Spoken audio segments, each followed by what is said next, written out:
살다 보면 이런 순간이 있다. 저 사람과 멀어지고 난 뒤부터 삶이 왜 이렇게 편해졌지? 우리는 종종 관계를 끊어내지 못해서 고통받는다. 정말 아이러니한 건 그 사람이 크게 해악을 끼치지 않았어도 그저 곁에 있다는 이유만으로 우리의 운과 에너지, 의욕이 조금씩 사라진다는 것이다. 쇼펜하우어는 이런 인간관계의 무게를 누구보다 예리하게 바라봤다. 그는 말한다. 불행은 세상에서 오는 것이 아니라 잘못된 사람에게서 온다. 우리는 좋은 인연을 만나면 힘이 나고 세상이 조금 더 따뜻해 보인다. 하지만 잘못된 사람을 곁에 두면 단 하루도 마음이 편할 날이 없다. 처음엔 작은 불편함이다. 말투가 거슬리고 배려가 없고 시간을 함부로 하고 늘 자신만 중요한 듯 행동한다. 하지만 그 사소함이 쌓이면 결국 우리의 감정, 자존감, 계획, 나아갈 방향까지 흔들어 놓는다. 어느 순간 알게 된다. 내가 변한 게 아니라 그 사람이 나를 소모시키고 있었구나. 그래서 쇼펜하우어는 관계를 바라보는 기준을 이렇게 정리했다. 가까이 할 사람은 희망을 주는 사람이다. 멀리해야 할 사람은 내 삶을 소모시키는 사람이다. 우리는 누구나 좋은 사람이 되고 싶어 한다. 하지만 진실은 이렇다. 좋은 사람이 되는 것보다 잘못된 사람과 거리를 두는 것이 더 중요한 순간이 있다. 이제 우리는 질문해야 한다. 지금 내 옆에 있는 사람은 나를 성장시키는가? 아니면 소모시키는가? 그 관계는 서로를 높이는가? 아니면 한 사람만을 끌어내리는가? 그 사람을 만나고 돌아오는 길. 나는 가벼운가? 아니면 무거운가? 이 질문 앞에서 멈추는 순간, 비로소 삶은 달라진다. 오늘도 기억하라. 내 운을 바꾸는 것은 하루의 선택이 아니라 함께할 사람을 고르는 일이다. 여러분의 구독과 좋아요는 큰 힘이 됩니다. 일장 끊임없이 비교하고 경쟁하려는 사람. 우리는 살면서 많은 사람을 만난다. 누군가는 함께 있을수록 마음이 편안해지고 말 한마디 없이도 응원받는 느낌이 든다. 그런 사람이 있는 반면 겉으로는 예의 바르고 친절하지만 만나고 돌아오는 길에는 왠지 모르게 마음이 무거운 사람이 있다. 그 무거움의 정체를 곱씹다 보면 공통된 특징 하나가 떠오른다. 그들은 늘 비교한다. 처음엔 대수롭지 않은 가벼운 질문이다. 요즘 어디 살아? 차는 무슨 모델이야? 아이 학교는 어디로 보낼 계획이야? 단순한 정보 공유처럼 보인다. 하지만 그 질문 안에는 기준과 평가, 서열이 숨어 있다. 그리고 그들은 반드시 누군가를 덧붙인다. 아, 누구는 더 넓은 평수라던데. 어떤 사람은 이미 유학 준비했대. 너보다 어린데 벌써 1억 모았대. 처음엔 그냥 듣고 넘긴다. 하지만 반복될수록 이상한 감정이 찾아온다. 내 삶의 속도가 늦은 건가? 내 선택이 틀린 건가? 왜 갑자기 지금 가진 것들이 부족해 보일까? 쇼펜하우어는 이런 사람을 정확하게 파악했다. 그는 말한다. 비교는 행복을 갉아먹는 가장 은밀한 칼이다. 비교하는 사람은 타인을 있는 그대로 바라보지 않는다. 그들에게 사람은 인격이 아니라 자료다. 당신의 이야기, 고민, 상황, 기쁨조차 그들은 기록하듯 듣고 누군가와의 우위를 판정하듯 받아들인다.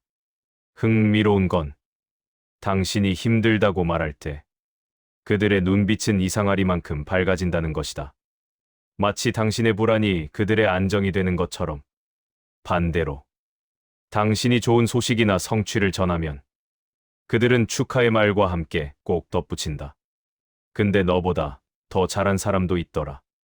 그 정도면 시작 단계지. 요즘 다들 그 정도는 해. 그 말은 축하가 아니다.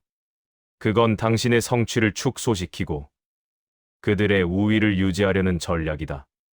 그리고 어느 순간 그 사람 앞에서 당신은 자신의 삶을 설명하고 해명하고 증명하려는 태도로 변해간다. 그 시점이 가장 위험한 순간이다. 왜냐하면 그때부터 비교는 상대의 것이 아니라 당신 안에서 시작되기 때문이다. 갑자기 SNS가 불편해지고, 타인의 성공이 불편해지고, 작은 일에도 조급해지고, 속도가 아닌 순위가 중요해진다. 삶이 경쟁이 되는 순간, 마음은 쉼을 잃는다. 쇼펜하우어는 말한다. 비교하는 사람과 가까이 지내는 것은 당신의 영혼을 천천히 소모시키는 일이다. 그들은 당신의 성장에 관심이 없다. 그들은 당신의 속도가 아니라 당신이 자기보다 앞섰는지 뒤처졌는지만 본다. 관계는 서로를 높이는 다리가 되어야 한다. 그러나 비교하는 사람과의 관계는 서열을 정하는 사다리로 변한다. 그러니 기억해도 좋다. 당신을 경쟁자로 바라보는 사람은 결코 당신의 편이 아니다. 그들과 적절한 거리를 두는 것은 차가운 행동이 아니라 당신의 삶과 마음을 지키는 조용한 결단이다. 그리고 그 결단을 내린 뒤에야 비로소 알게 된다. 삶은 다른 누구와 비교하며 사는 경주가 아니라 내 속도로, 내 방향으로 걸어가는 여정이라는 사실을. 이장 감정으로 움직이는 사람. 세상에 완벽한 사람은 없다. 누구나 화가 날 수 있고, 상처받을 수 있고, 감정의 기복을 겪는다. 그러나 감정을 느끼는 것과 감정대로 행동하는 것은 전혀 다른 차원의 문제다. 감정으로 움직이는 사람은 생각이나 이해보다 반응이 먼저다. 말이 칼처럼 날카롭게 튀어나오고, 태도는 예측 불가능하며 상황보다 감정이 우선순위가 된다. 처음엔 그 모습이 솔직하고 인간적으로 느껴질 수도 있다. 정말 감추지 않는 솔직한 사람인가 보다. 가식 없고 진짜 같네. 그렇게 생각하며 어느 정도 이해하려 한다. 하지만 시간이 지나면 알게 된다. 그 솔직함이라는 이름 아래 주변 사람들만 조심하고 참고 맞춰주고 있다는 사실을. 감정적인 사람과 지내다 보면 기이한 변화가 시작된다. 말을 하기 전에 머릿속으로 계산하고 표정을 관리하고 상대를 자극하지 않도록 대화의 방향을 세심하게 조절하게 된다. 왜냐하면 그 옆에서는 언제 화산이 폭발할지 모르기 때문이다. 그 사람은 자신의 감정을 너 때문이야라는 방식으로 표현한다. 내가 그런 말을 해서 기분이 나빠. 내가 이렇게 화나는 건 내가 날 이해 못해서야. 내가 다르게 행동했으면 내가 이러지 않았을 텐데. 그 말들은 책임을 나눠 가지는 척하지만 결국엔 상대에게 떠넘기는 구조다. 감정을 통제하지 못하는 사람은 관계를 사용한다. 그들의 분노, 실망, 짜증, 서운함은 상대방을 움직이게 하고 죄책감과 눈치를 만들어내며 결국 그들의 감정이 중심이 되는 생태계를 만든다. 그리고 어느 순간 당신은 평범한 일상 속에서도 그 사람의 감정을 먼저 생각하게 된다. 이 말 하면 기분 상하지 않을까? 이제 또 뭐가 불만일까? 오늘은 괜찮을까? 아니면 또 예민할까? 감정적인 사람 옆에서는 당신 자신의 감정이 사라진다. 왜냐하면 당신의 감정은 항상 그들의 감정을 달래기 위해 뒤로 밀려나 있기 때문이다. 쇼펜하우어는 이런 상황을 굉장히 단호하게 설명했다. 타인의 감정에 휘둘리는 사람은 자유로운 삶을 살 수 없다. 감정적인 사람은 갈등을 해결하지 않는다. 그들은 감정을 터뜨리고 상대가 침묵하거나 순응하면 그걸 해결이라고 착각한다. 그래서 같은 문제가 반복되고 같은 말다툼이 반복되고 같은 상처가 이름만 바꿔 다시 등장한다. 그리고 결국 그 관계는 감정의 흔들림 위에 세워진 불안정한 탑처럼 언제 무너져도 이상하지 않게 된다. 여기서 중요한 건 그 사람을 바꾸려는 노력이 아니다. 감정으로 사는 사람은 오랜 시간 그렇게 살아왔고 그 방식으로 원하는 것을 얻어왔다. 우리가 할 수 있는 선택은 단 하나다. 거리 두기. 감정적인 사람과 거리를 둔다는 건 도망이 아니라 당신의 마음을 지키는 일이다. 당신의 평온, 당신의 일상, 당신의 존엄을 지켜내는 선택이다. 그리고 그 선택을 한 후, 당신은 깨닫게 된다. 사람과의 관계에서 가장 귀한 것은 이해나 희생이 아니라 평온과 존중이라는 것을. 3장 타인을 비난하며 살아가는 사람.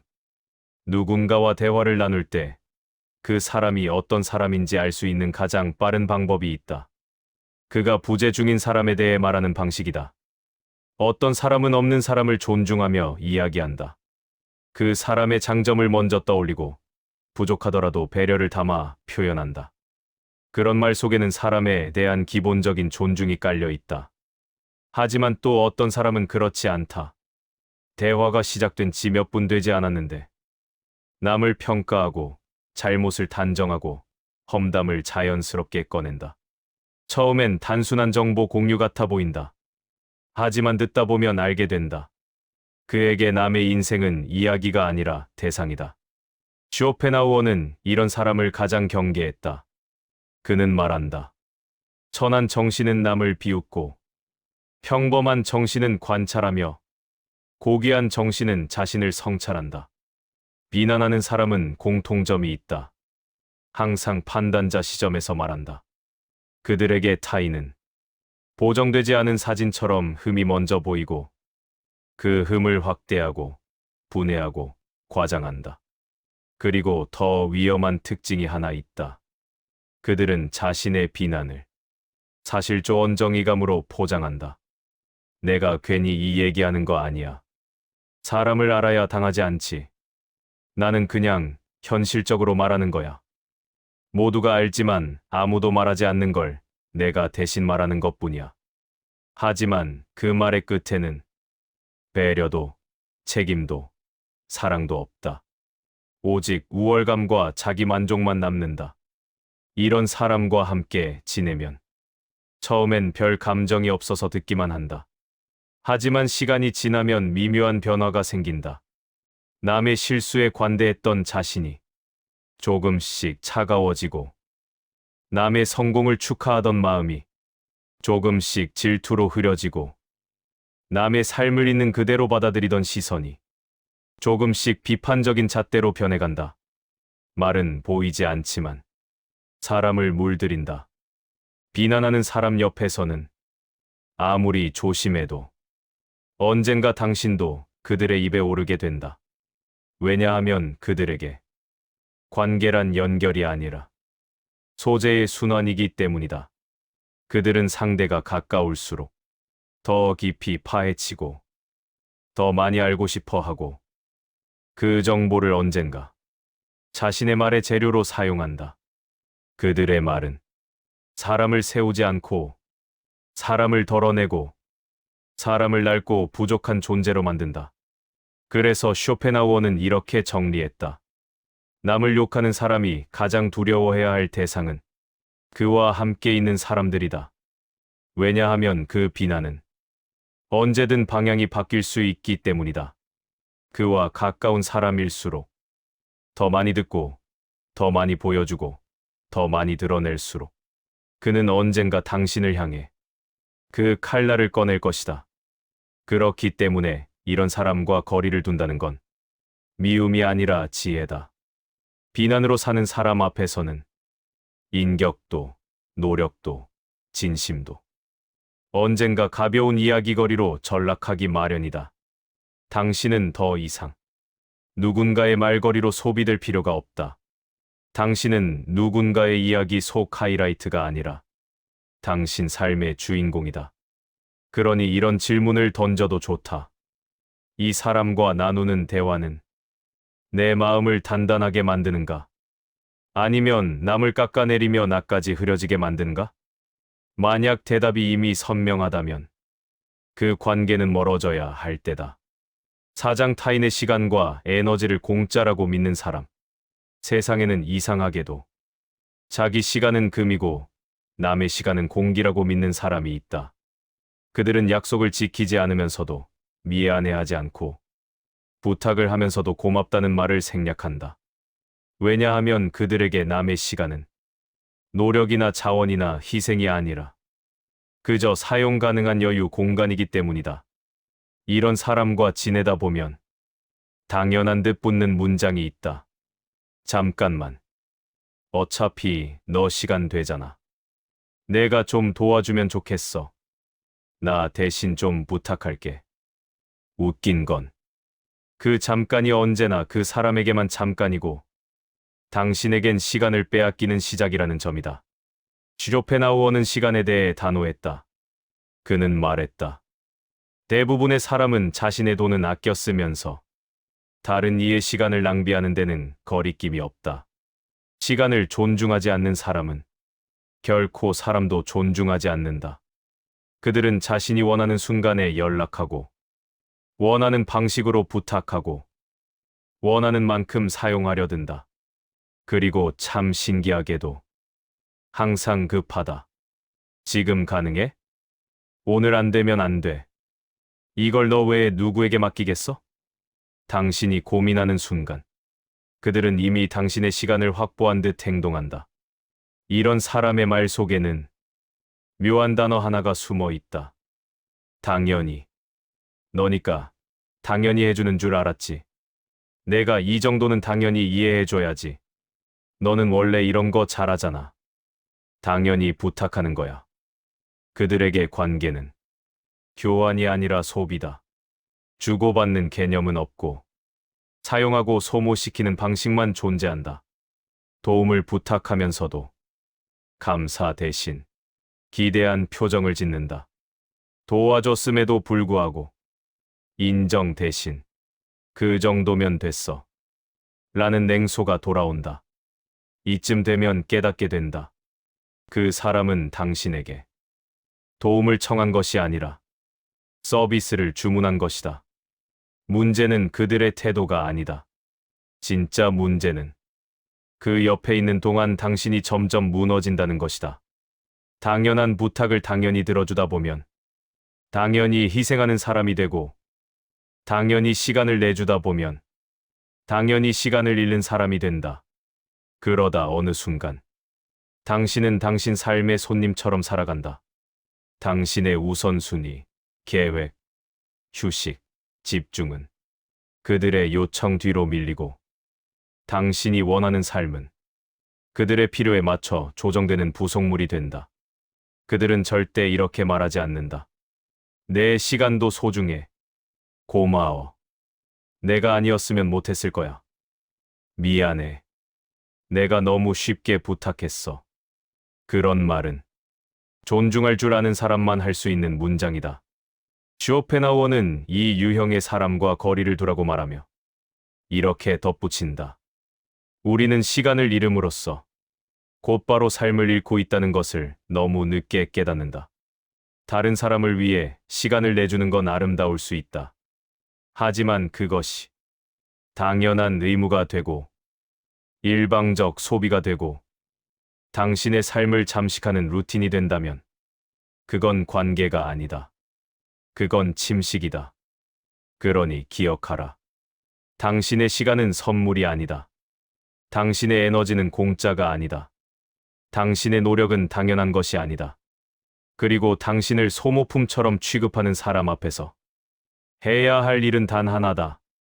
거리를 두는 것. 조용히, 명확하게, 단호하게. 그 순간부터 비로소 당신 삶의 시간이 당신 손에 돌아온다. 오장말은 많지만 움직이지 않는 사람. 살다 보면 이런 사람이 있다. 만날 때마다 무언가 큰 계획을 이야기하는 사람. 듣고 있으면 정말 세상을 바꿀 수 있을 것 같고 곧 뭔가 시작할 것 같은 기운이 느껴진다. 책을 쓸 거야. 사업 아이템이 있어. 내년엔 이직할 거야. 곧 준비 들어간다. 그들은 항상 곧, 이제, 언젠가, 머지않아라는 말을 쓴다. 그 말투에는 확신이 있고 열정이 있고 속도가 있다. 하지만 아이러니하게도 그들의 삶은 언제 봐도 그대로다. 말은 확장되는데 현실은 그대로이고 계획은 거창한데 실행은 없다. 처음엔 그게 이해된다. 누구나 준비가 필요하고 상황이 맞아야 하고 때로는 시간이 필요한 법이니까. 그래서 당신은 기다려준다. 응원해준다. 좋은 조언도 해보고 방법도 알려준다. 그런데 어느 순간 깨닫는다.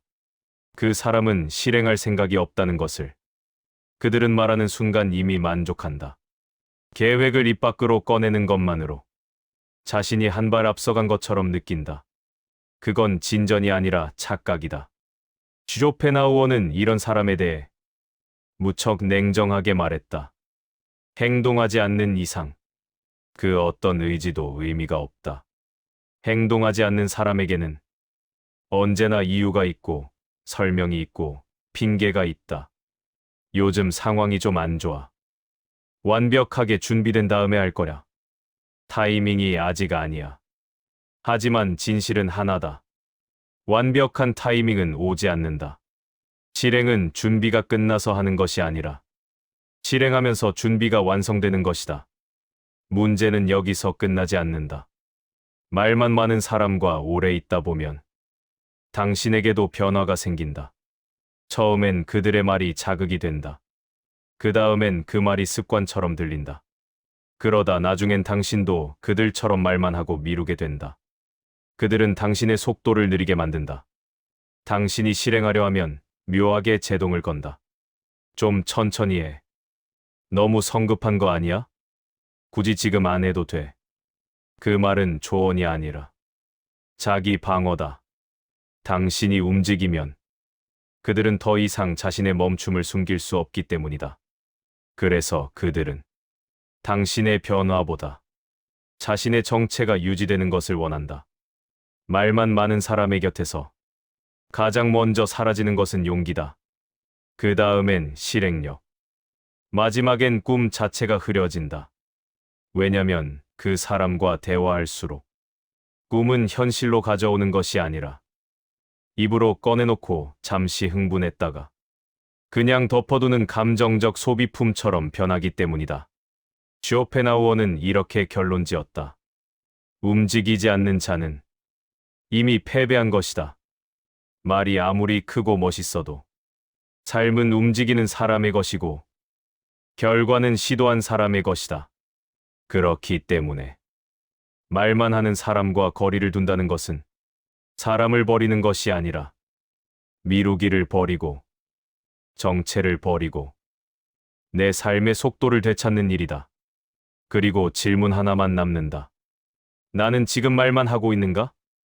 아니면 움직이고 있는가? 그리고 내 곁의 사람은 나를 앞으로 밀어주는가? 아니면 멈추게 만드는가? 그 질문 앞에서 당신의 다음 선택이 결정된다. 인생은 길어 보이지만 생각보다 짧다. 우리는 누구와 함께 걷느냐에 따라 속도가 달라지고 방향이 달라지고 때로는 운명까지 달라진다. 누군가는 우리의 마음을 단단하게 만들고 가능성을 믿게 하고 내일의 나를 기대하게 만든다. 하지만 또 어떤 사람은 우리를 소모시키고 의심하게 만들고 내가 가진 빛을 흐릿하게 만든다. 그래서 쇼펜하우어는 말했을지도 모른다. 사람을 가려라. 모두를 품으려 하지 말고 모두에게 마음을 내어주지 말고 모두를 가까이 두려 하지 말라고. 가까이 둘 사람은 상처를 두려워하지 않고 성장을 선택하는 사람이다. 행동하는 사람, 책임지는 사람, 말보다 삶으로 보여주는 사람이다. 반대로 멀리해야 할 사람은 끊임없이 비교하고 감정으로 흔들고 남을 비난하며 당신의 시간과 마음을 당연하게 소비하는 사람이다. 그리고 무엇보다 스스로는 움직이지 않으면서 당신의 속도까지 멈추게 만드는 사람이다. 우리는 누구도 완벽하지 않지만 우리가 누구 곁에 머물지 선택함으로써 조금은 더 나은 사람이 될 수 있다. 그리고 그 선택은 때때로 관계를 끊는 용기가 아니라 내 삶을 사랑하는 방식이다. 그러니 이제 천천히 그러나 분명하게 질문해보자. 지금 내 곁에 있는 사람들은 내 삶을 더 넓히는가? 아니면 나를 갉아먹는가? 그 질문 앞에서 멈추고 조용히 그러나 확실하게 당신의 삶에서 정리해야 할 사람을 떠올린다면 그건 미움이 아니라 성장이다. 그리고 마지막으로 기억하라. 사람을 바꾸는 것이 아니라 함께할 사람을 선택하는 것이 운명을 바꾸는 것이다. 영상이 마음에 드셨다면 구독과 좋아요 눌러주세요.